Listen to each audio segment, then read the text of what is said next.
सतनाम वाहिगुरु साहिब जी।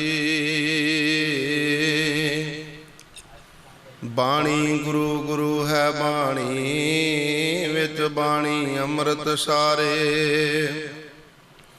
गुरबाणी कह सेवक जन मानै, प्रतख गुरु निस्तारे। वाहिगुरु साहिब जी गौड़ी गुआरे री, महला पंजवा। हम धनवंत भागठ सच नाए, हर गुण गावह सहज सुभाए। रहाओ पियो दादे का खोल डिठा खजाना, ता मेरा मन भया निधाना। रतन लाल जाका कशु ना मोल, भरे भंडार अखूट अतोल। खावह खर्चह रल मिल भाई, टोट न आवै वड दो जाई। कहो नानक जिस मस्तक लेख लिखाए, सो एत खजाना लियार लाए। कहो नानक जिस मस्तक लेख लिखाए, सो एत खजाना लियार लाए। जुगो जुग अटल चवर छत्र तख्त दे मालक, रूहानीयत दे मुजस्मे, लोक अते परलोक दे रखियक, सर्ब सांझी वालता दे प्रतीक, दुनिया दे रहबर, पीराने पीर समरथ पिता सतगुरु गुरु ग्रंथ साहब महाराज जी दी पावन पवित्र निघी गोद अंदर जुड़ बैठी गुरु रूप गुरु सवारी साध संगत जी। आओ विचारां आरंभ करन तो पहला सारे अदब सहित सतगुरु जी नूं झुकाओ शीश, बोलण दी दिओ आशीष। प्यार नाल आखो जी वाहिगुरु जी का खालसा, वाहिगुरु जी की फतेह। सतगुरां दी अपार रहमत दा सदका अज भादरों दे महीने दी आरंभता हुई है। सतगुरां दी बख्शिश दे नाल असीं अज उस पावन पवित्र दिहाड़े नूं समर्पित अज दा जो प्रोग्राम है, धन धन साहिब श्री गुरु ग्रंथ साहब महाराज जी दे पहले प्रकाश दिहाड़े नूं मुख रख करके है। सतगुरु जी मेहरामत करन, आप अपने पहले प्रकाश दिहाड़े दी विचार शीश ते मेहर भरिया हथ रख के आप करवा लैन। दुनिया ते जिन्ने भी अज तक पीर पैगंबर आए हैं, अवतारी पुरुष जिन्ने भी आए हैं, उन्होंने समाज नूं दिता बहुत कुछ है ते समाज तो लिया बहुत घट है। अवतारी पुरुषां दियां इस जगत नूं बहुत सारियां देना हन, वो वंडदे बहुत कुछ ने ते संसार तो लैंदे बहुत कुछ घट ने। जदों असीं गल करदे हां सतगुरु गुरु अर्जन देव पातशाह महाराज दी, उन्होंने समाज नूं बहुत सारियां देना दित्तियां हन, जिन्हां दे विचों एक महान किरपालता मेरे सतगुरां ने यह कीती। धन गुरु ग्रंथ साहब महाराज दी संपादना करके समाज नूं सारियां तो वड्डी देन दित्ती है। संपादना दे की अर्थ हन? विद्वानां ने अर्थ कीते ने भी लिखत किसे होर दी ते ओनू इकत्तर कोई होर करे। जिवें सतगुरु गुरु नानक देव पातशाह महाराज की उचारण की हुई बाणी, सतगुरु गुरु अंगद देव पातशाह महाराज की उचारण की हुई बाणी, गुरु अमरदास पातशाह महाराज की उचारण की हुई बाणी, धन गुरु रामदास पातशाह महाराज की उचारण की हुई बाणी, उन्होंने सारी नूं एकत्र किया है सतगुरु गुरु अर्जन देव पातशाह महाराज ने। इस तो पहला ये बाणी पोथियां दे विच सी। भाई गुरदास जी इस गल का हवाला दिंदे हन, आसा हथ किताब कच कुजा बाग मुसला धारी। गुरु नानक देव पातशाह महाराज उदासियां समय जिथे जिथे भी गए ਉਹਨਾਂ ਨੇ ਉਹ ਬਾਣੀ ਦੀ ਪੋਥੀ ਨਾਲ ਨਾਲ ਰੱਖੀ। ਜਿੱਥੇ ਉਹਨਾਂ ਨੂੰ ਕੋਈ ਰੱਬ ਦਾ ਪਿਆਰਾ ਮਿਲਿਆ, ਰੱਬ ਦਾ ਪਿਆਰਾ ਭਗਤ ਮਿਲਿਆ, ਕੋਈ ਗੁਰੂ ਕਾ ਸਿੱਖ ਜੀਵਨ ਵਾਲਾ ਮਿਲਿਆ, ਉਹਨਾਂ ਦੇ ਬੋਲ ਮੇਰੇ ਸਤਿਗੁਰੂ ਜੀ ਉਸ ਪੋਥੀ ਵਿੱਚ ਦਰਜ ਕਰਦੇ ਗਏ। ਜਦੋਂ ਗੁਰੂ ਨਾਨਕ ਦੇਵ ਪਾਤਸ਼ਾਹ ਮਹਾਰਾਜ ਗੁਰਤਾ ਗੱਦੀ ਤੇ ਧੰਨ ਗੁਰੂ ਅੰਗਦ ਦੇਵ ਪਾਤਸ਼ਾਹ ਮਹਾਰਾਜ ਨੂੰ ਬਿਰਾਜਮਾਨ ਕਰਦੇ ਨੇ, ਨਾਲ ਹੀ ਉਹ ਪੋਥੀ ਦਿੰਦੇ ਨੇ ਬਾਣੀ ਵਾਲੀ। ਇਸੇ ਤਰ੍ਹਾਂ ਇਹ ਬਾਣੀ ਦੀ ਪੋਥੀ ਗੁਰੂ ਅੰਗਦ ਦੇਵ ਪਾਤਸ਼ਾਹ ਮਹਾਰਾਜ ਤੋਂ ਬਾਅਦ ਗੁਰੂ ਅਮਰਦਾਸ ਪਾਤਸ਼ਾਹ ਮਹਾਰਾਜ ਨੂੰ ਮਿਲੀ। ਗੁਰੂ ਅਮਰਦਾਸ ਪਾਤਸ਼ਾਹ ਮਹਾਰਾਜ ਜੀ ਤੋਂ ਬਾਅਦ ਧੰਨ ਗੁਰੂ ਰਾਮਦਾਸ ਪਾਤਸ਼ਾਹ ਮਹਾਰਾਜ ਦੇ ਕੋਲ ਉਹ ਬਾਣੀ ਆਈ। ਗੁਰੂ ਰਾਮਦਾਸ ਪਾਤਸ਼ਾਹ ਮਹਾਰਾਜ ਦੇ ਸੁਪੁੱਤਰ ਨੇ ਸਾਰਿਆਂ ਤੋਂ ਛੋਟੇ ਧੰਨ ਗੁਰੂ ਅਰਜਨ ਦੇਵ ਪਾਤਸ਼ਾਹ ਮਹਾਰਾਜ। ਬਾਅਦ ਵਿੱਚ ਇਹ ਬਾਣੀ ਸਾਰੀ ਉਹਨਾਂ ਨੇ ਇਕੱਤਰ ਕੀਤੀ। ਵਿਦਵਾਨਾਂ ਨੇ ਐਸਾ ਲਿਖਿਆ ਹੈ ਕਿ ਗੁਰੂ ਨਾਨਕ ਦੇਵ ਪਾਤਸ਼ਾਹ ਮਹਾਰਾਜ ਦੇ ਵੇਲੇ ਕਿਸੇ ਨੇ ਐਸੀ ਕੋਸ਼ਿਸ਼ ਤੇ ਨਾ ਕੀਤੀ ਵੀ ਬਰਾਬਰ ਤੇ ਬਾਣੀ ਉਚਾਰਨ ਕਰ ਸਕੇ, ਪਰ ਗੱਦੀਆਂ ਲਾਉਣ ਦਾ ਬੜਿਆਂ ਨੇ ਯਤਨ ਕੀਤਾ। ਇਸ ਤੋਂ ਬਾਅਦ ਗੁਰੂ ਅੰਗਦ ਦੇਵ ਪਾਤਸ਼ਾਹ ਮਹਾਰਾਜ ਦੇ ਵੇਲੇ ਵੀ ਗੱਦੀ ਦਾ ਜ਼ਿਕਰ ਮਿਲਦਾ ਹੈ, ਪਰ ਬਾਣੀ ਉਚਾਰਨ ਕਰਨ ਦਾ ਕੋਈ ਜ਼ਿਕਰ ਨਹੀਂ। ਗੁਰੂ ਅਮਰਦਾਸ ਪਾਤਸ਼ਾਹ ਮਹਾਰਾਜ ਦੇ ਵੇਲੇ ਵੀ ਦਾਤੂ ਤੇ ਦਾਸੂ ਨੇ ਸਤਿਗੁਰੂ ਗੁਰੂ ਅਮਰਦਾਸ ਪਾਤਸ਼ਾਹ ਮਹਾਰਾਜ ਨੂੰ ਲੱਤ ਕੱਢ ਮਾਰੀ, ਪਰ ਉਸ ਵੇਲੇ ਵੀ ਬਾਣੀ ਕਿਸੇ ਨੇ ਹਿਆ ਨਹੀਂ ਕੀਤਾ ਲਿਖਣ ਦਾ। ਇਸ ਤੋਂ ਅੱਗੇ ਵੇੜਾ ਆਇਆ ਧੰਨ ਗੁਰੂ ਰਾਮਦਾਸ ਪਾਤਸ਼ਾਹ ਮਹਾਰਾਜ ਦਾ। ਉਹਨਾਂ ਦੇ ਵੇਲੇ ਵੀ ਗੁਰਤਾ ਗੱਦੀ ਦੇ ਬਾਰੇ ਬਹੁਤ ਸਾਰਾ ਰੌਲਾ ਪਿਆ। ਪ੍ਰਿਥੀ ਚੰਦ ਸਤਿਗੁਰੂ ਗੁਰੂ ਰਾਮਦਾਸ ਪਾਤਸ਼ਾਹ ਮਹਾਰਾਜ ਦਾ ਵੱਡਾ ਸੁਪੁੱਤਰ, ਜਿਹੜਾ ਚਾਹੁੰਦਾ ਸੀ ਗੁਰੂ ਅਰਜਨ ਦੇਵ ਪਾਤਸ਼ਾਹ ਮਹਾਰਾਜ ਗੁਰਤਾ ਗੱਦੀ ਦੇ ਵਾਰਿਸ ਨਾ ਬਣਨ। ਮੈਂ ਘਰ ਦੇ ਵਿੱਚ ਸਾਰਿਆਂ ਤੋਂ ਵੱਡਾ ਹਾਂ ਤੇ ਪਿਤਾ ਦੀ ਗੁਰਤਾ ਗੱਦੀ ਮੈਨੂੰ ਮਿਲੇ, ਪਰ ਐਸਾ ਨਾ ਹੋ ਸਕਿਆ। ਸਤਿਗੁਰਾਂ ਨੇ ਸੇਵਾ ਤੇ ਪ੍ਰਸੰਨ ਹੋ ਕੇ ਗੁਰੂ ਅਰਜਨ ਦੇਵ ਪਾਤਸ਼ਾਹ ਮਹਾਰਾਜ ਨੂੰ ਗੁਰਤਾ ਗੱਦੀ ਦੇ ਦਿੱਤੀ। ਪ੍ਰਿਥੀ ਚੰਦ ਨੇ ਈਰਖਾਵਸ ਹੋ ਕੇ ਅੱਜ ਆਪਣੇ ਪੁੱਤਰ ਨੂੰ ਕੋਲ ਬੁਲਾਇਆ। ਕਹਿਣ ਲੱਗਾ, ਪੁੱਤਰ ਮਿਹਰਬਾਨ, ਮੈਂ ਆਪਣੇ ਜੀਵਨ ਵਿੱਚ ਬੜੀ ਕੋਸ਼ਿਸ਼ ਕੀਤੀ ਹੈ, ਮੈਂ ਕਿਸੇ ਤਰੀਕੇ ਨਾਲ ਗੁਰੂ ਨਾਨਕ ਦੀ ਗੱਦੀ ਦਾ ਵਾਰਿਸ ਬਣ ਸਕਾਂ, ਪਰ ਐਸਾ ਮੈਂ ਆਪਣੇ ਜੀਵਨ ਵਿੱਚ ਕਰ ਨਹੀਂ ਸਕਿਆ। ਮੇਰੇ ਜੀਵਨ ਵਿੱਚ ਇੱਕ ਬਹੁਤ ਵੱਡੀ ਘਾਟ ਰਹੀ। ਮੈਂ ਸੇਵਾ ਤੇ ਬਹੁਤ ਕੀਤੀ, ਪਰ ਮੈਨੂੰ ਬਾਣੀ ਉਚਾਰਨ ਕਰਨੀ ਨਹੀਂ ਸੀ ਆਉਂਦੀ। ਇਸ ਕਰਕੇ ਮੈਂ ਇਸ ਗੱਲ ਤੋਂ ਪਿੱਛੇ ਰਹਿ ਗਿਆ ਤੇ ਗੁਰੂ ਅਰਜਨ ਦੇਵ ਪਾਤਸ਼ਾਹ ਮਹਾਰਾਜ ਗੁਰਤਾ ਗੱਦੀ ਦੇ ਵਾਰਿਸ ਬਣ ਗਏ ਹਨ। ਹੁਣ ਤੂੰ ਜੇ ਕੋਸ਼ਿਸ਼ ਕਰੇ ਨਾ ਪੁੱਤਰ, ਤੇ ਤੂੰ ਇਹਨਾਂ ਦੇ ਬਰਾਬਰ ਉਚਾਰਨ ਕੀਤੀ ਹੋਈ ਬਾਣੀ ਦੀ ਨਕਲ ਤੂੰ ਆਪਣੇ ਵੱਲੋਂ ਬਾਣੀ ਉਚਾਰਨ ਕਰਨੀ ਸ਼ੁਰੂ ਕਰ। ਕੇਸਰ ਸਿੰਘ ਛਿੱਬਰ ਨੇ ਲਿਖਿਆ, ਮਿਹਰਵਾਨ ਪੁੱਤਰ ਪ੍ਰਿਥੀਏ ਕਾ ਕਵੀਸ਼ਰੀ ਕਰੈ, ਹਿੰਦਵੀ ਪਾਰਸੀ ਸੰਸਕ੍ਰਿਤੀ ਨਾਲੇ ਗੁਰਮੁਖੀ ਪੜ੍ਹੈ, ਤਿੰਨ ਪੀ ਬਾਣੀ ਬਹੁਤ ਬਣਾਈ, ਭੋਗ ਸ਼੍ਰੀ ਨਾਨਕ ਜੀ ਕਾ ਹੀ ਪਾਈ। ਮਿਹਰਵਾਨ ਕਵੀਸ਼ਰੀ ਕਰਦਾ ਏ, ਉਹਨੇ ਬਾਣੀ ਦੇ ਬਰਾਬਰ ਆਪਣੀ ਰਚਨਾ ਜਿਹੜੀ ਹੈ ਉਚਾਰਨੀ ਸ਼ੁਰੂ ਕਰ ਦਿੱਤੀ। ਜਿਵੇਂ ਸਾਨੂੰ ਬਹੁਤ ਸਾਰੇ ਹਵਾਲੇ ਮਿਲਦੇ ਨੇ, ਸਤਿਗੁਰ ਦਾਤੇ ਮਿਹਰ ਕਰਾਈ, ਐਸੇ ਬਚਨ ਬਹੁਤ ਸਾਰੇ ਸਾਨੂੰ ਮਿਲਦੇ ਨੇ ਵੀ ਸਤਿਗੁਰ ਦਾਤੇ ਨੇ ਕਿਰਪਾ ਕੀਤੀ, ਉਹਨੇ ਮਿਹਰ ਕੀਤੀ, ਦਾਸਾਂ ਕਾਰਜ ਆਪ ਸਵਾਰੇ, ਇਹ ਉਸ ਦੀ ਵਡਿਆਈ। ਜਾਂ ਨਾਨਕ ਨੀਵਾ ਜੋ ਚੱਲੇ, ਨਾਮ ਖੁਮਾਰੀ ਨਾਨਕਾ ਚੜੀ ਰਹੇ ਦਿਨ ਰਾਤ। ਇਹਨਾਂ ਪੰਕਤੀਆਂ ਨੂੰ ਮਿਹਰਬਾਨ ਨੇ ਉਚਾਰਨਾ ਸ਼ੁਰੂ ਕਰ ਦਿੱਤਾ। ਇਸ ਤਰੀਕੇ ਨਾਲ ਮਿਹਰਬਾਨ ਜਿਹੜਾ ਹੈ ਦਿਨ ਪਰ ਦਿਨ ਸਤਿਗੁਰੂ ਜੀ ਦੀ ਬਾਣੀ ਦੇ ਬਰਾਬਰ ਨਕਲੀ ਬਾਣੀ ਉਚਾਰਨ ਕਰ ਰਿਹਾ ਹੈ।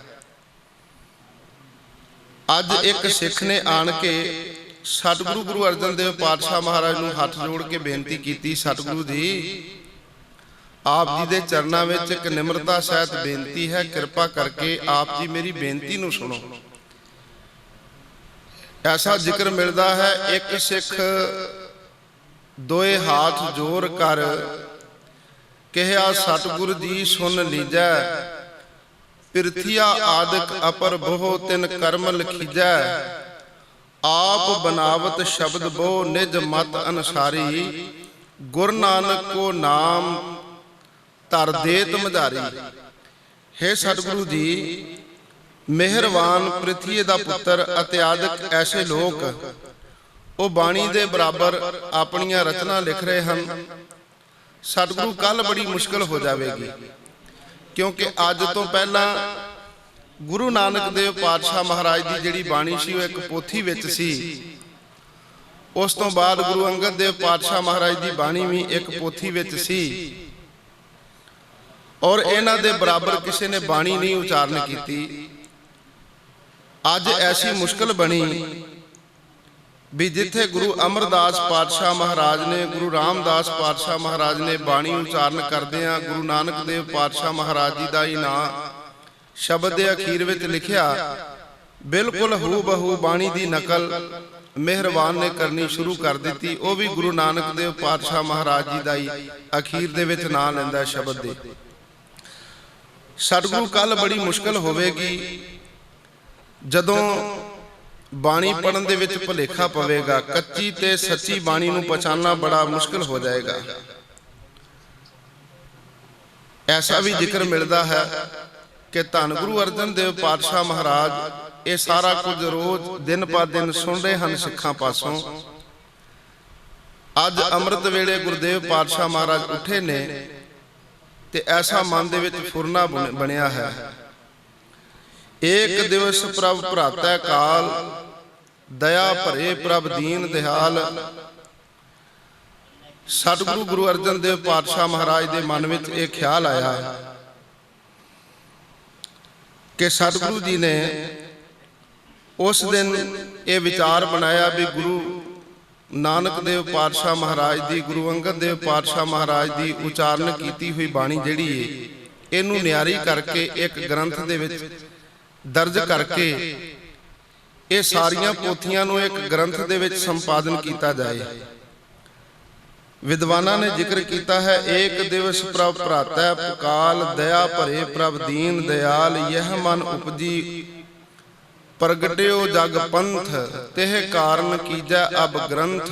ਭਾਈ ਗੁਰਦਾਸ ਕੋ ਆਗਿਆ ਕਰੀ, ਕਰੋ ਨਿਆਰੀ ਬਾਣੀ ਇਹ ਘਰੀ। यह भगतन की बानी सब मेलो, साची राखो काची पेलो।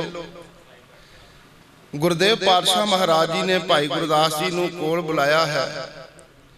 ਉਹਨਾਂ ਨੂੰ ਆਖਿਆ ਹੈ ਵੀ ਜਿੰਨੀ ਵੀ ਬਾਣੀ ਸੱਚੀ ਹੈ, ਭਗਤਾਂ ਦੀ ਜਿੰਨੀ ਵੀ ਰਚਨਾ ਹੈ, ਇਹ ਸਾਰੀ ਬਾਣੀ ਨੂੰ ਇਕੱਤਰ ਕੀਤਾ ਜਾਵੇ। ਗੁਰਦੇਵ ਪਾਤਸ਼ਾਹ ਮਹਾਰਾਜ ਨੇ ਬਾਣੀ ਨੂੰ ਇਕੱਤਰ ਕਰਨ ਵਾਸਤੇ ਅੱਜ ਇੱਕ ਅਹਿਮ ਮੀਟਿੰਗ ਸੱਦੀ ਏ, ਤਾਂ ਕਿ ਗੁਰੂ ਘਰ ਦਾ ਕਾਰ ਵਿਹਾਰ ਵੀ ਉਸੇ ਤਰ੍ਹਾਂ ਚੱਲਦਾ ਰਹੇ ਤੇ ਨਾਲ ਨਾਲ ਇਹ ਬਾਣੀ ਨੂੰ ਸੰਪਾਦਨ ਕਰਨ ਦਾ ਕਾਰਜ ਵੀ ਜਿਹੜਾ ਹੈ ਉਹ ਵੀ ਉਸੇ ਤਰ੍ਹਾਂ ਬਰਾਬਰ ਚੱਲੇ। ਸਤਿਗੁਰਾਂ ਨੇ ਬਾਬਾ ਬੁੱਢਾ ਸਾਹਿਬ ਜੀ, ਭਾਈ ਗੁਰਦਾਸ ਜੀ, ਭਾਈ ਬੰਨੋ ਜੀ, ਭਾਈ ਬਹਿਲੋ, ਭਾਈ ਸਾਲੋ ਅਤੇ ਆਦਿਕ ਗੁਰੂ ਕੇ ਸਿੱਖਾਂ ਨੂੰ ਬੁਲਾ ਕੇ ਥਾਂ ਪੁਰ ਥਾਂ ਉਹਨਾਂ ਦੀਆਂ ਡਿਊਟੀਆਂ ਲਾਈਆਂ ਹਨ। ਸਭ ਤੋਂ ਵੱਡੀ ਡਿਊਟੀ ਲੱਗੀ ਹੈ ਬਾਬਾ ਬੁੱਢਾ ਸਾਹਿਬ ਦੀ। ਤੁਸੀਂ ਸੰਗਤਾਂ ਨੂੰ ਗੁਰੂ ਨਾਨਕ ਦੇਵ ਪਾਤਸ਼ਾਹ ਮਹਾਰਾਜ ਦੇ ਨਾਮ ਨਾਲ ਜੋੜਨਾ ਹੈ। ਦਰਬਾਰ ਸਾਹਿਬ ਦੀ ਸਾਰੀ ਸੇਵਾ ਸੰਭਾਲ ਤੁਸੀਂ ਸੰਭਾਲਣੀ ਹੈ। ਅਤਿਆਦਿਕ ਇਸ ਤਰੀਕੇ ਨਾਲ ਕਿਸੇ ਦੀ ਸੇਵਾ ਲੰਗਰ ਵਿੱਚ ਲਾ ਦਿੱਤੀ ਹੈ। ਭਾਈ ਗੁਰਦਾਸ ਜੀ ਤੇ ਭਾਈ ਬੰਨੋ ਜੀ, ਉਹਨਾਂ ਨੂੰ ਸਤਿਗੁਰਾਂ ਨੇ ਆਪਣੇ ਨਾਲ ਰੱਖਿਆ ਹੈ। ਥਾਂ ਚੁਣਿਆ ਹੈ ਰਾਮਸਰ ਸਰੋਵਰ ਦਾ ਕੰਢਾ। ਸਤਿਗੁਰਾਂ ਨੇ ਇਹ ਸਰੋਵਰ ਆਪਣੇ ਹੱਥੀਂ ਖਦਵਾਏ ਨੇ। ਅੰਮ੍ਰਿਤਸਰ ਦੀ ਪਾਵਨ ਧਰਤੀ ਤੇ ਗੁਰਦੇਵ ਪਾਤਸ਼ਾਹ ਮਹਾਰਾਜ ਜੀ ਨੇ 5 ਸਰੋਵਰਾਂ ਦੀ ਉਸਾਰੀ ਕਰਾਈ ਹੈ, ਜਿਨ੍ਹਾਂ ਦੇ ਵਿੱਚੋਂ ਰਾਮਸਰ ਸਰੋਵਰ ਜਿਹੜਾ ਹੈ ਸ਼ਹੀਦ ਬਾਬਾ ਦੀਪ ਸਿੰਘ ਜੀ ਉਹਨਾਂ ਦੇ ਪਾਵਨ ਪਵਿੱਤਰ ਸਥਾਨ ਦੇ ਨੇੜੇ ਹੈ। ਸਤਿਗੁਰਾਂ ਨੇ ਰਾਮਸਰ ਸਰੋਵਰ ਦੇ ਕੰਢੇ ਤੇ ਜਿੱਥੇ ਬਹੁਤ ਸਾਰੇ ਦਰਖਤਾਂ ਦੇ ਝੁੰਡ ਹਨ, ਉੱਥੇ ਅੱਜ ਸਤਿਗੁਰੂ ਜੀ ਨੇ ਇਸ ਕਾਰਜ ਨੂੰ ਆਰੰਭ ਕਰ ਦਿੱਤਾ ਹੈ।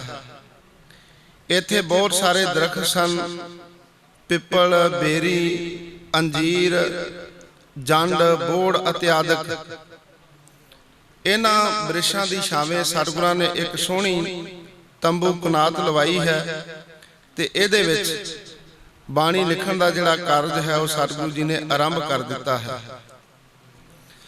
ਗੁਰਦੇਵ ਪਾਤਸ਼ਾਹ ਮਹਾਰਾਜ ਦੀ ਬਖਸ਼ਿਸ਼ ਦੇ ਨਾਲ ਭਾਈ ਗੁਰਦਾਸ ਜੀ ਰੋਜ਼ ਬਾਣੀ ਲਿਖਦੇ ਨੇ। ਭਾਈ ਬੰਨੋ ਜੀ ਸਤਿਗੁਰੂ ਜੀ ਨੂੰ ਕਲਮਾਂ ਘੜ ਘੜ ਕੇ ਦੇ ਰਹੇ ਹਨ। ਸਿਆਹੀ ਬਣਾਉਣੀ, ਕਲਮਾਂ ਘੜਨੀਆਂ ਇੱਕ ਬਹੁਤ ਵੱਡੀ ਆਪਣੇ ਆਪ ਵਿੱਚ ਕਲਾ ਸੀ, ਕਿਉਂਕਿ ਆਪ ਜੀ ਜਦੋਂ ਪੁਰਾਤਨ ਬੀੜਾਂ ਦੇ ਦਰਸ਼ਨ ਕਰੋਗੇ ਤੇ ਬਿਲਕੁਲ ਇੱਕੋ ਜਿਹੇ ਅੱਖਰ ਮਿਲਣਗੇ। ਜੇ ਕਿਤੇ ਲਿਖਦਿਆਂ ਲਿਖਦਿਆਂ ਕਲਮ ਦੀ ਚੁੰਝ ਮੋਟੀ ਹੋ ਜਾਵੇ ਤੇ ਫਿਰ ਅੱਖਰਾਂ ਦੇ ਵਿੱਚ ਫਰਕ ਪੈ ਜਾਂਦਾ ਹੈ। ਇਸ ਕਰਕੇ ਕਲਮਾਂ ਘੜਨੀਆਂ ਵੀ ਆਪਣੇ ਆਪ ਵਿੱਚ ਇੱਕ ਕਲਾ ਸੀ। ਸ਼ਾਹੀ ਕਿਤੇ ਗਾੜੀ ਨਾ ਹੋ ਜਾਏ, ਕਿਤੇ ਫਿੱਕੀ ਨਾ ਪੈ ਜਾਏ, ਇਹ ਵੀ ਬੜੀ ਵੱਡੀ ਆਪਣੇ ਆਪ ਵਿੱਚ ਕਲਾ ਸੀ। ਭਾਈ ਬੰਨੋ ਜੀ ਨਾਲੇ ਸਿਆਹੀ ਬਣਾ ਕੇ ਦਿੰਦੇ ਨੇ, ਨਾਲੇ ਕਲਮਾਂ ਘੜ ਘੜ ਕੇ ਦਿੰਦੇ ਨੇ। ਭਾਈ ਗੁਰਦਾਸ ਜੀ ਸਤਿਗੁਰੂ ਜੀ ਦੇ ਦੱਸੇ ਮੁਤਾਬਕ ਬਾਣੀ ਲਿਖਦੇ ਨੇ। ਇਸ ਤਰੀਕੇ ਨਾਲ ਬਾਣੀ ਲਿਖੀ ਜਾ ਰਹੀ ਹੈ। ਬੜੇ ਪਿਆਰ ਦੇ ਨਾਲ ਸਤਿਗੁਰੂ ਜੀ ਸਵੇਰ ਵੇਲੇ ਤੋਂ ਇਹ ਕੰਮ ਆਰੰਭ ਕਰਦੇ ਨੇ। ਸ਼ਾਮ ਤੱਕ ਜਿੰਨੀ ਬਾਣੀ ਲਿਖੀ ਜਾਂਦੀ ਹੈ ਉਹਨਾਂ ਪੰਨਿਆਂ ਨੂੰ, ਉਹਨਾਂ ਅੰਗਾਂ ਨੂੰ ਲਿਆ ਕੇ ਕੋਠਾ ਸਾਹਿਬ ਦੇ ਵਿੱਚ ਸਤਿਗੁਰੂ ਜੀ ਬੜੀ ਸੰਭਾਲ ਕੇ ਰੱਖਦੇ ਨੇ। ਬਹੁਤ ਸਾਰੀ ਬਾਣੀ ਦੀ ਸੰਭਾਲ ਕਰਦੇ ਨੇ ਗੁਰਦੇਵ ਪਾਤਸ਼ਾਹ ਮਹਾਰਾਜ। ਲਿਖਦਿਆਂ ਲਿਖਦਿਆਂ ਇਹ ਕਾਰਜ 3 ਸਾਲਾਂ ਦੇ ਵਿੱਚ ਪੂਰਾ ਹੋਇਆ। ਸਤਿਗੁਰੂ ਜੀ ਨੇ ਜਦੋਂ ਇਹ ਬਾਣੀ ਸਾਰੀ ਭਾਈ ਗੁਰਦਾਸ ਜੀ ਤੋਂ ਲਿਖਵਾਈ, ਇਸ ਸਮੇਂ ਦੌਰਾਨ ਸਤਿਗੁਰਾਂ ਨੇ ਬੜਾ ਧਿਆਨ ਰੱਖਿਆ ਵੀ ਗੁਰਦੇਵ ਪਾਤਸ਼ਾਹ ਮਹਾਰਾਜ ਦੇ ਉਚਾਰਨ ਕੀਤੇ ਹੋਏ ਬੋਲ, ਭਗਤਾਂ ਦੀ ਉਚਾਰਨ ਕੀਤੀ ਬਾਣੀ ਹੀ ਇਸ ਪਾਵਨ ਗ੍ਰੰਥ ਦੇ ਵਿੱਚ ਦਰਜ ਕੀਤੀ ਜਾਏ। ਹੋਰ ਕਿਸੇ ਦੀ ਰਚਨਾ ਦਰਜ ਨਹੀਂ ਕਰਨੀ। ਭਾਈ ਗੁਰਦਾਸ ਜੀ ਬਾਣੀ ਲਿਖਦੇ ਨੇ ਤੇ ਅੱਜ ਸਤਿਗੁਰਾਂ ਨੇ ਇੱਕ ਸਵਾਲ ਕਰ ਦਿੱਤਾ ਹੈ। ਕਹਿੰਦੇ ਭਾਈ ਜੀ ਤੁਸੀਂ ਦੱਸੋਗੇ ਵੀ ਤੁਹਾਨੂੰ ਕੱਚੀ ਤੇ ਸੱਚੀ ਬਾਣੀ ਦਾ ਪਤਾ ਕਿਵੇਂ ਲੱਗ ਜਾਂਦਾ ਹੈ ਕਿ ਬੋਲ ਗੁਰੂ ਨਾਨਕ ਦੇਵ ਪਾਤਸ਼ਾਹ ਮਹਾਰਾਜ ਦੇ ਹਨ, ਗੁਰੂ ਅਮਰਦਾਸ ਪਾਤਸ਼ਾਹ ਮਹਾਰਾਜ ਦੇ ਹਨ, ਤੁਸੀਂ ਕਿਵੇਂ ਪਹਿਚਾਨ ਲੈਂਦੇ ਹੋ? ਤੇ ਭਾਈ ਗੁਰਦਾਸ ਜੀ ਨੇ ਬੜਾ ਹੀ ਪਿਆਰਾ ਉੱਤਰ ਦਿੱਤਾ ਹੈ। ਕਹਿਣ ਲੱਗਾ, ਸਤਿਗੁਰੂ ਜੀ ਜਿਵੇਂ ਇੱਕ ਕੰਧ ਦੇ ਓਲੇ ਕੁਝ ਪੁਰਸ਼ ਬੈਠੇ ਆਪਸ ਵਿੱਚ ਗੱਲਾਂ ਕਰਦੇ ਹੋਣ ਤੇ ਉਹਨਾਂ ਦੇ ਵਿੱਚੋਂ ਇੱਕ ਦੀ ਘਰ ਵਾਲੀ ਦੂਸਰੇ ਪਾਸੇ ਕੰਧ ਦੇ ਓਲੇ ਹੋਵੇ, ਉਹ ਆਪਣੇ ਪਤੀ ਦੀ ਆਵਾਜ਼ ਜਿਵੇਂ ਪਛਾਣ ਲੈਂਦੀ ਹੈ ਨਾ, ਐਵੇਂ ਮੈਂ ਆਪਣੇ ਗੁਰੂ ਸਾਹਿਬਾਂ ਦੇ ਬੋਲ ਪਛਾਣ ਲੈਣਾ ਹਾਂ ਮਹਾਰਾਜ, ਮੈਨੂੰ ਪਤਾ ਲੱਗ ਜਾਂਦਾ ਹੈ। ਉਥੇ ਵਿਦਵਾਨ ਨੇ ਬੜੀਆਂ ਸੋਹਣੀਆਂ ਸਦਰਾਂ ਲਿਖੀਆਂ ਨੇ।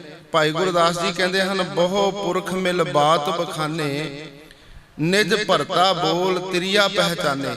ਜਿਵੇਂ ਇਸਤਰੀ ਆਪਣੇ ਪਤੀ ਦੇ ਬੋਲ ਪਹਿਚਾਨ ਲੈਂਦੀ ਹੈ, ਅਵਰ ਕੋ ਵਾਕ ਨਹੀਂ ਤਿਸ ਮਨ ਨਹੀਂ ਆਵੈ, ਸੁਨ ਭਰਤਾ ਬੋਲ ਹੀਏ ਮੋਹ ਭਾਵੈ।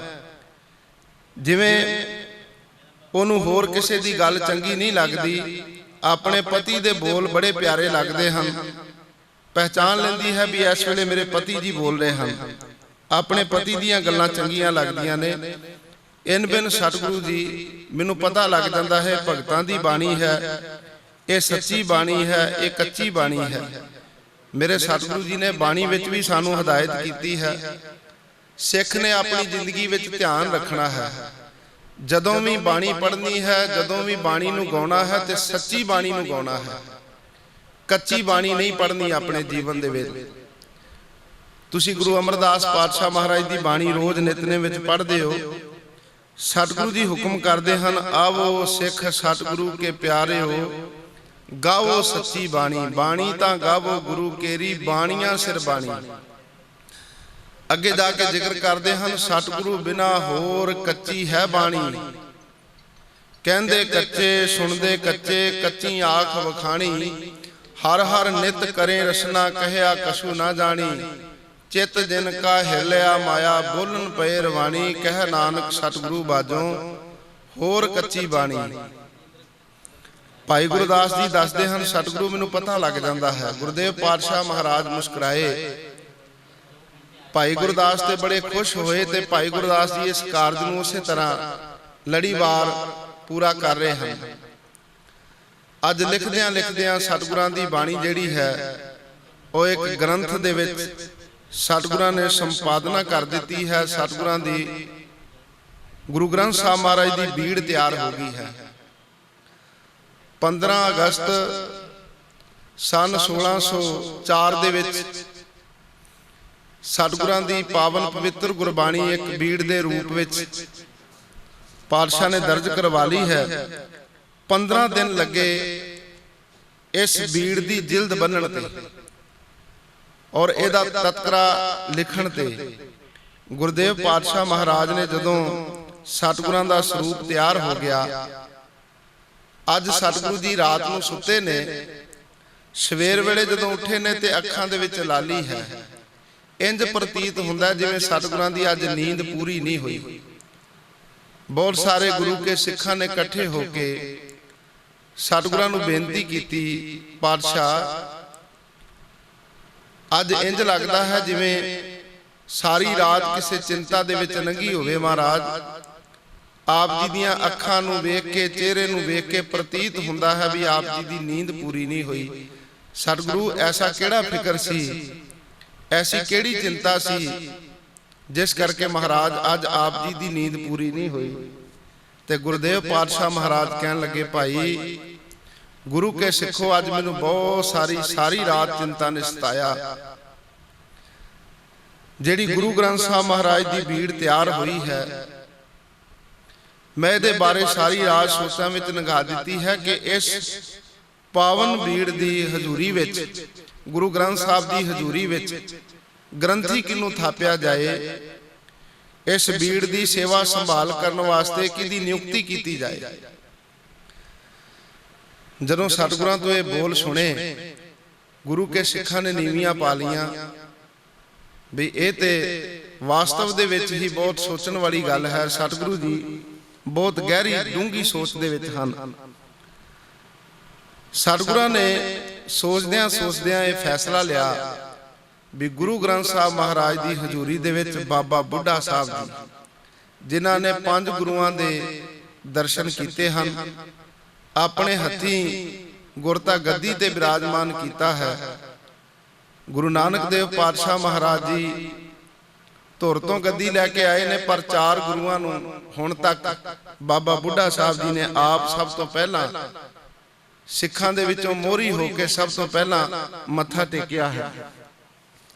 ਐਸੇ ਮਹਾਨ ਗੁਰੂ ਕੇ ਸਿੱਖ ਜਿਹੜੇ ਸੇਵਾ ਦੇ ਪੁੰਜ ਹਨ, ਬ੍ਰਹਮ ਗਿਆਨੀ ਬਾਬਾ ਬੁੱਢਾ ਸਾਹਿਬ ਜੀ, ਉਹਨਾਂ ਨੂੰ ਅੱਜ ਗੁਰੂ ਗ੍ਰੰਥ ਸਾਹਿਬ ਮਹਾਰਾਜ ਦੇ ਗ੍ਰੰਥੀ ਥਾਪਣ ਦਾ ਫੈਸਲਾ ਸਤਿਗੁਰਾਂ ਨੇ ਲਿਆ ਹੈ। ਧਿਆਨ ਦੇਣਾ, ਅੱਜ ਕੌਮ ਦੇ ਵਿੱਚ ਇਹ ਦੁਖਾਂਤ ਹੈ ਕਿ ਜਦੋਂ ਅਸੀਂ ਗ੍ਰੰਥੀ ਸਿੰਘ ਦੀ ਨਿਯੁਕਤੀ ਕਰਨੀ ਹੁੰਦੀ ਹੈ, ਨਾ ਤੇ ਅਸੀਂ ਉਹਦਾ ਨਿਤਨੇਮ, ਨਾ ਅਸੀਂ ਉਹਦੀ ਕੋਈ ਸੇਵਾ ਭਾਵਨਾ, ਨਾ ਅਸੀਂ ਉਹਦੀ ਕੋਈ ਕਾਬਲੀਅਤ ਹੀ ਵੇਖਦੇ ਹਾਂ ਵੀ ਇਹ ਕਿੰਨਾ ਕੁ ਪੜ੍ਹਿਆ ਲਿਖਿਆ ਹੈ, ਕਿੰਨਾ ਕੁ ਸਿਆਣਾ ਹੈ, ਕਿਸ ਭਾਵਨਾ ਦੇ ਨਾਲ ਸੇਵਾ ਕਰਦਾ ਹੈ। ਬਸ ਅਜੋਕੇ ਸਮੇਂ ਵਿੱਚ ਸਾਨੂੰ ਇਹ ਕੁਝ ਚਾਹੀਦਾ ਹੈ ਵੀ ਜਿਹੜਾ ਪੈਸੇ ਘੱਟ ਮੰਗੇ ਉਹ ਗੁਰੂ ਘਰ ਦਾ ਗ੍ਰੰਥੀ, ਜਿਹੜਾ ਮਾਇਆ ਵੱਧ ਮੰਗੇ ਉਹਦੀ ਅਸੀਂ ਕਾਬਲੀਅਤ ਵੱਲ ਨਹੀਂ ਵੇਖਦੇ। ਬਸ ਅੱਜ ਅਸੀਂ ਮਾਇਆ ਤੇ ਆਣ ਕੇ ਟਿਕ ਗਏ ਹਾਂ। ਪਰ ਧੰਨ ਨੇ ਸਤਿਗੁਰੂ ਗੁਰੂ ਅਰਜਨ ਦੇਵ ਪਾਤਸ਼ਾਹ ਮਹਾਰਾਜ, ਜਿਨ੍ਹਾਂ ਦੀ ਚੋਣ ਏਡੀ ਸੋਹਣੀ ਹੈ ਵੀ ਅੱਜ ਗੁਰੂ ਗ੍ਰੰਥ ਸਾਹਿਬ ਮਹਾਰਾਜ ਦਾ ਪਹਿਲਾ ਗ੍ਰੰਥੀ ਬਾਬਾ ਬੁੱਢਾ ਸਾਹਿਬ ਜੀ, ਸਤਿਕਾਰਯੋਗ ਬਾਬਾ ਬੁੱਢਾ ਸਾਹਿਬ ਜੀ ਨੂੰ ਅੱਜ ਇਹ ਸੇਵਾ ਦਿੱਤੀ ਗਈ ਹੈ। ਐਸਾ ਜ਼ਿਕਰ ਮਿਲਦਾ ਹੈ ਵੀ ਸਤਿਗੁਰਾਂ ਨੇ ਚਿੱਠੀਆਂ ਲਿਖ ਕੇ ਭੇਜ ਦਿੱਤੀਆਂ ਨੇ ਦੂਰ ਦੁਰਾਡੇ, ਮੇਵੜੇ ਸਿੱਖਾਂ ਨੇ ਜਗ੍ਹਾ ਜਗ੍ਹਾ ਖਬਰਾਂ ਪਹੁੰਚਾ ਦਿੱਤੀਆਂ ਨੇ, ਮਸੰਦਾਂ ਦੇ ਰਾਹੀਂ ਦੂਰ ਦੂਰ ਤੱਕ ਖਬਰਾਂ ਪਹੁੰਚ ਗਈਆਂ ਨੇ। ਗੁਰੂ ਅਰਜਨ ਦੇਵ ਪਾਤਸ਼ਾਹ ਮਹਾਰਾਜ ਨੇ ਜੋ ਗੁਰੂ ਗ੍ਰੰਥ ਸਾਹਿਬ ਮਹਾਰਾਜ ਦੀ ਬੀੜ ਤਿਆਰ ਕੀਤੀ ਹੈ, ਉਹਦਾ 1 ਸਤੰਬਰ ਨੂੰ ਸੱਚਖੰਡ ਸ੍ਰੀ ਹਰਿਮੰਦਰ ਸਾਹਿਬ ਦੇ ਵਿੱਚ ਪ੍ਰਕਾਸ਼ ਕੀਤਾ ਜਾਣਾ ਹੈ। ਦੂਰ ਦੁਰਾਡੇ ਤੋਂ ਸਿੱਖ ਸੰਗਤਾਂ ਜਿਹੜੀਆਂ ਨੇ ਉਹ ਸਤਿਗੁਰੂ ਜੀ ਦੇ ਦਰਬਾਰ ਵਿੱਚ ਪਹੁੰਚੀਆਂ ਨੇ।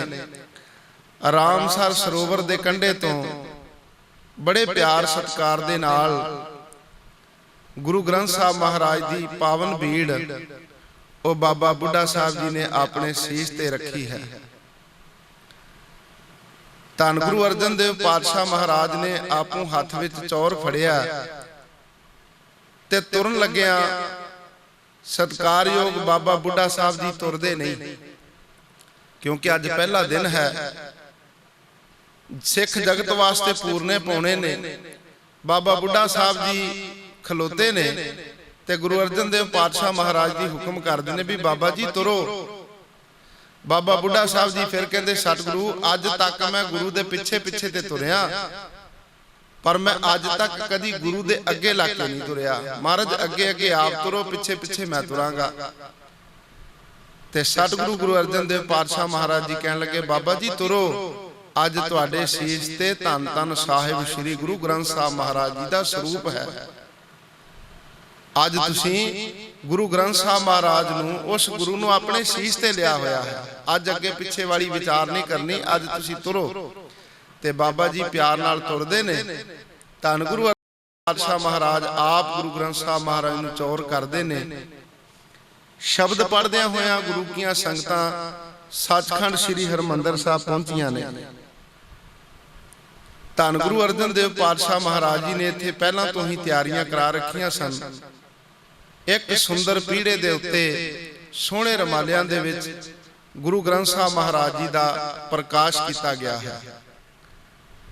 ਫਿਰ ਹੁਕਮ ਹੋਇਆ ਸਤਿਗੁਰਾਂ ਦਾ, ਬਾਬਾ ਜੀ ਹੁਕਮਨਾਮਾ ਲਿਆ ਜਾਏ। ਵਿਦਵਾਨਾਂ ਨੇ ਐਸਾ ਲਿਖਿਆ ਹੈ, ਸਤਿਗੁਰਾਂ ਨੇ ਆਖਿਆ ਬਾਬਾ ਜੀ ਅਬ ਖੋਲੋ ਗ੍ਰੰਥ, ਲੇਹੋ ਆਵਾਜ਼ ਸੁਨੇ ਸਭ ਪੰਥ, ਲੈ ਅਵਾਕ ਬੁੱਢਾ ਮੁਖ ਬੋਲਾ। ਧੰਨ ਧੰਨ ਬਾਬਾ ਬੁੱਢਾ ਸਾਹਿਬ ਜੀ ਨੇ ਗੁਰੂ ਗ੍ਰੰਥ ਸਾਹਿਬ ਮਹਾਰਾਜ ਦਾ ਹੁਕਮ ਲਿਆ ਹੈ। ਪਹਿਲਾ ਹੁਕਮ ਆਇਆ ਹੈ ਸੂਹੀ ਮਹੱਲਾ ਪੰਜਵਾਂ, ਸੰਤਾਂ ਕੇ ਕਾਰਜ ਆਪ ਖਲੋਇਆ ਹਰ, ਕੰਮ ਕਰਾਵਣ ਆਇਆ ਰਾਮ, ਧਰਤ ਸੁਹਾਵੀ ਤਾਲ ਸੁਹਾਵਾ, ਵਿੱਚ ਅੰਮ੍ਰਿਤ ਜਲ ਛਾਇਆ ਰਾਮ। ਅੰਮ੍ਰਿਤ ਜਲ ਛਾਇਆ ਪੂਰਨ ਸਾਜ ਕਰਾਇਆ, ਸਗਲ ਮਨੋਰਥ ਪੂਰੇ। ਇਹ ਸਾਰਾ ਸ਼ਬਦ ਬੜੇ ਪਿਆਰ ਦੇ ਨਾਲ ਧੰਨ ਧੰਨ ਬਾਬਾ ਬੁੱਢਾ ਸਾਹਿਬ ਜੀ ਨੇ ਪੜ੍ਹਿਆ ਹੈ। ਸਿੱਖ ਸੰਗਤਾਂ ਨੇ ਬੜੇ ਪਿਆਰ ਦੇ ਨਾਲ ਮੁੱਖ ਵਾਕ ਸਰਵਣ ਕੀਤਾ ਹੈ। ਉਪਰੰਤ ਕੀਰਤਨ ਸਤਿਗੁਰੂ ਦੀ ਹਜ਼ੂਰੀ ਵਿੱਚ ਹੋਇਆ। ਸ਼ਾਮਾਂ ਦਾ ਵਕਤ ਹੋਇਆ ਤੇ ਬਾਬਾ ਬੁੱਢਾ ਸਾਹਿਬ ਜੀ ਧੰਨ ਗੁਰੂ ਅਰਜਨ ਦੇਵ ਪਾਤਸ਼ਾਹ ਮਹਾਰਾਜ ਜੀ ਨੂੰ ਹੱਥ ਜੋੜ ਕੇ ਬੇਨਤੀ ਕਰਦੇ ਨੇ, ਸਤਿਗੁਰੂ ਜੀ ਆਪ ਜੀ ਹੁਣ ਹੁਕਮ ਕਰੋ ਵੀ ਗੁਰੂ ਗ੍ਰੰਥ ਸਾਹਿਬ ਮਹਾਰਾਜ ਜੀ ਦਾ ਸ਼ਾਮ ਨੂੰ ਸੁਖਾਸਨ ਕਿੱਥੇ ਕਰਨਾ ਹੈ। ਮਹਾਰਾਜ ਇਹਨਾਂ ਦਾ ਨਿੱਜੀ ਸਥਾਨ ਕਿਹੜਾ ਹੈ। ਤੇ ਧੰਨ ਧੰਨ ਸਾਹਿਬ ਸ੍ਰੀ ਗੁਰੂ ਅਰਜਨ ਦੇਵ ਪਾਤਸ਼ਾਹ ਮਹਾਰਾਜ ਜੀ ਦੱਸਦੇ ਹਨ, ਬਾਬਾ ਜੀ ਅੱਜ ਤੋਂ ਬਾਅਦ ਇਹਨਾਂ ਦਾ ਜਿਹੜਾ ਨਿੱਜੀ ਸਥਾਨ ਹੈ ਉਹ ਕੋਠਾ ਸਾਹਿਬ ਹੈ, ਜਿੱਥੇ ਅਸੀਂ ਆਰਾਮ ਕਰਦੇ ਹਾਂ। ਸਹਿਜ ਸੁਭਾਅ ਹੀ ਬਾਬਾ ਜੀ ਨੇ ਪੁੱਛ ਲਿਆ ਵੀ ਮਹਾਰਾਜ ਫਿਰ ਆਪ ਜੀ ਆਰਾਮ ਕਿੱਥੇ ਕਰੋਗੇ। ਕਹਿਣ ਲੱਗੇ ਅਸੀਂ ਹੁਣ ਜ਼ਮੀਨ ਤੇ ਥੱਲੇ ਆਰਾਮ ਕਰਾਂਗੇ।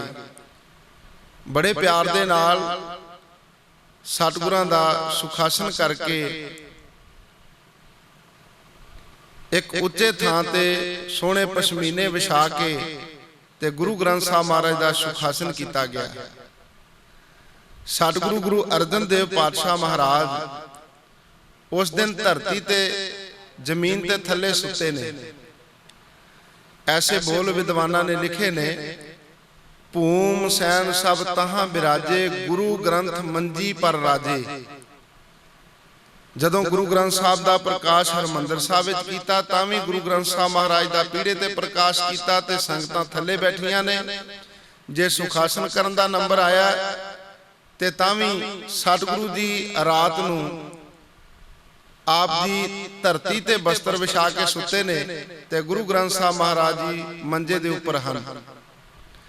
ਭੂਮ ਸੈਨ ਸਭ ਤਹਾਂ ਬਿਰਾਜੇ, ਭੂਮ ਸੈਨ ਸਭ ਤਹਾਂ ਕਰੇ ਗੁਰੂ ਗ੍ਰੰਥ ਕੇ ਪਾਸ, ਗੁਰੂ ਗ੍ਰੰਥ ਭਗਵੰਤ ਸੰਗ ਜਾਣੇ ਕਰ ਅਰਦਾਸ।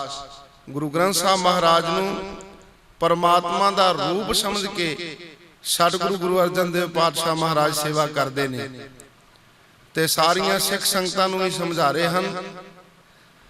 कहंदे ने भी भाई मेरे शरीर नालों वध गुरु ग्रंथ साहब महाराज का सत्कार करना है। मेरे शरीर जानते है दीर्घ साहिब जान अदायब कीजै।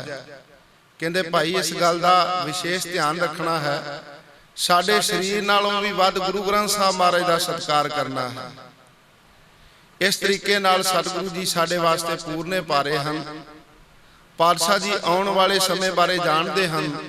अंतरजामी पुरख विधाते शरदा मन की पूरे, कि वह समा दूर नहीं जदों होर पंज जामियां दे विचों हो के इस जोत ने धन गुरु ग्रंथ साहब महाराज दे विच आन के विराजमान हो जाना है ते गुरु दसवें पातशाह महाराज ने मत्था टेक देना है। सतगुरु जी पहलां तो तैयारियां करा रहे ने संगतां दियां, तुसीं इन्हां दा बहुत सत्कार करना है। इस तरीके नाल गुरु अर्जन देव पातशाह महाराज ने गुरु ग्रंथ साहब महाराज की संपादना करा के ते सतगुरां ने हरमंदर साहब दे विच प्रकाश किया। इस दिहाड़े नूं मुख रख करके अज आपां इह समागम रखिया सी। सतगुरु जी दे पहले प्रकाश दिहाड़े दी विचार करदिआं बेअंत होईयां भुल्लां सतगुरु जी बख्शण योग हन। आप संगतां दा तह दिलों धन्नवाद है। विरासत टीवी वाली टीम दा तह दिलों धन्नवाद, जिन्हां ने सतगुरु जी दे इस पावन प्रकाश दिहाड़े नूं समर्पित इन्हां दीवानां विच आण के ये प्रोग्राम लाइव किया है। आओ प्यार नाल फतेह बुलाओ जी। वाहिगुरू जी का खालसा, वाहिगुरू जी की फतेह।